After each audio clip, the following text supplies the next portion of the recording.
डेरा Ismail Khan division में सैलाब की तबाही से कई बस्तियां सफ़े हस्ती से मिट गई। 40,000 से ज़ायद घर ज़मीन बोस और दर्जनों स्कूल तबाह, जबकि सैकड़ों देहात सफ़े हस्ती से मिट गए। इसी हवाले से मज़ीद जानते हैं मैं न्यूज़ के नुमाइंदा सिबगतुल्लाह मुगल से। जी सिबगतुल्लाह मुगल, तफसीलात से आगाह कीजिएगा। जी बिल्कुल, डेरा इस्माइल खान में भी सैलाब की वजह से तकरीबन 90% देहात ज़ैर आब आ गए थे और इनकी बहाली के लिए तकरीबन कई साल दरकार होंगे।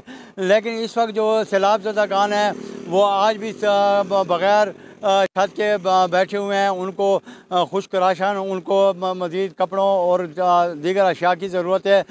तकरीबन मुल्क के जितने भी इदारे हैं, मुखिर हज़रात हैं, वो इनकी मदद करें।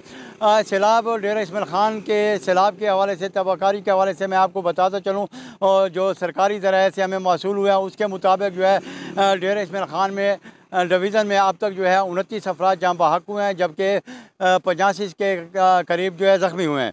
इसी तरह जो है 40 के करीब जो है 40,000 के करीब जो है घर मुकम्मल तौर पर ज़मीन बोस हुए हैं और 240 के करीब जो है देहात मुकम्मल सफ़ाई हस्ती से मिट चुके हैं। जी, इस हवाले से मैं आपको बता दूं, जो सरकारी स्कूल हैं, जो BHU हैं, वो भी मुकम्मल तौर पर उनका स्ट्रक्चर भी तबाह हो चुका है और उनकी बहाली के लिए भी कोई वक्त दरकार होगा। इस तरह जो रोडों की सूरत हाल है, रोड ख़ासकर डेरा इस्माइल खान का इंडस हाईवे अभी तक बंद है मुख्तलिफ़ मकामात पर, क्योंकि पानी की वजह से ये रोड तोड़े गए थे, तो अभी तक ये रोड बंद हैं।